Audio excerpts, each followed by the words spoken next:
Japanese bonds stir unease as Bitcoin recovers from last week's tariff panic. The yield on 30-year Japanese government bonds has surged to its highest level since 2004, raising concerns among investors.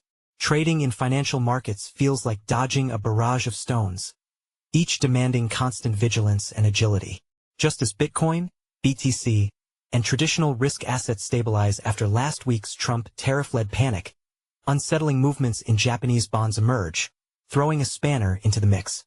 The yield on the 30-year Japanese government bonds rose to 2.88% early Tuesday, the highest since 2004, registering a nearly 60 basis point increase in 1 week, according to data source charting platform TradingView. The yield differential between the 30- and 5-year bonds, representing the premium investors' demand to hold ultra-long bonds over 5-year bonds, has widened to a nearly 2-decade high. The 10-year yield has bounced roughly 30 basis points to 1.37% in 1 week, but stays well below the recent high of 1.59%.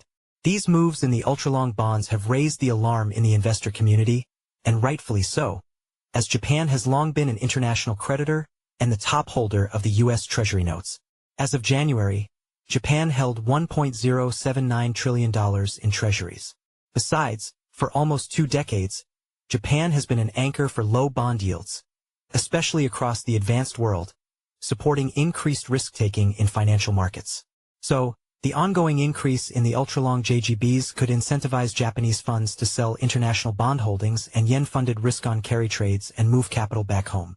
The resulting volatility in the U.S. Treasury market and the strengthening yen could add to risk aversion.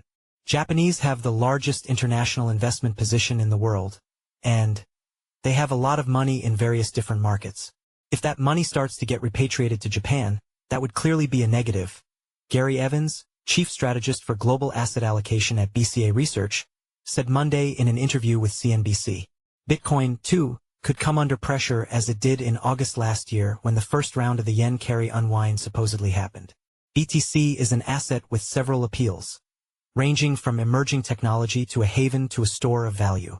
The narrative strengthened last week as the escalating tariff war between the Trump administration and China led to broad-based risk aversion.